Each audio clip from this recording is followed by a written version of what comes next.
Nakapatay yung... Ay, hi guys! Hello mga subscriber. Good morning po sa inyong lahat. Ayan po, yung bata ihilutin ko. Ayan po. Ito medyo siya mababa. Ibig sabihin nito, hindi dito ang pilay niya. Ito po oh, mga guys, ayan nakita nyo. Nakaalsas siya, paga. Bali, ito po ang pilay ng bata. Hihilutin ko po ngayon to. Ano ngayon? November 1st po. Good morning mga subscriber. Welcome to my YouTube channel. Umpisahan ko na pong hilutin.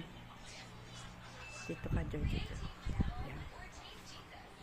Tapos pwede mong, pag nandun ako, kuhanan mo kasama ako. Ayan guys, hilutin ko na po yung pilay ng bata. May pilay po yung bata mga kahilot. Ayan, ang pilay ng bata. Medyo talagang hindi siya pantay. Namamagato guys. Kaya nilalagnat siya ngayon. May lagnato siya ngayon eh. Kaya hinilot ko. Nung isang araw yung kapatid. Ngayon ito naman. Maya-maya to guys. Pagka nahilot na to, maginhawa na to. Yung init niya oh, nawawala pagka hinihilot. Ayan guys. Mga 5 minutes, 4 minutes. Pwede mo nang ikat. Joya. Ayan, nasasaktan siya mga kahilot. Kasi nga may pilay siya. Natural naman yun talaga na nasasaktan dahil dinidiinan. Eh, tinutulak natin yung ugat niya para mag-function. Parang may nabara na ugat dito na ipit. Tapos tsaka hangin at lamig po kasama. Ayan guys. O yan, medyo nagpapantay na siya mga kahilot to. Pumapantay na siya kasi magpa-function na to eh. Barado sa banda rito ng hangin at lamig tsaka pilay. Sa mga ugat-ugat. Ayan guys, so. Ayan siya.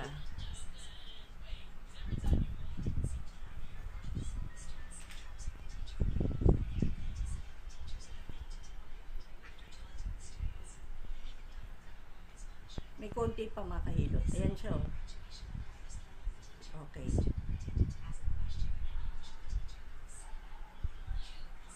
Natanggal na siya mga kahilot.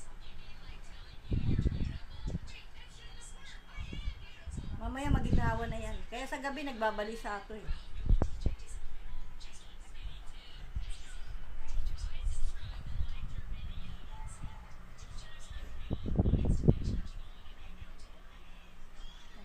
Medyo umaano siya kasi masakit eh.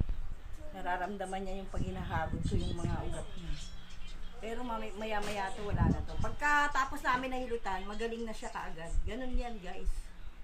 Medyo nawala na yung lagnat niya. Ayan mga kahilot. Okay, mga subscriber. I-subscribe nyo po ako pagkatapos po pindutin nyo yung bell para lahat ng video ko na i-upload ay mapanood nyo pa. Okay, bye-bye mga subscriber.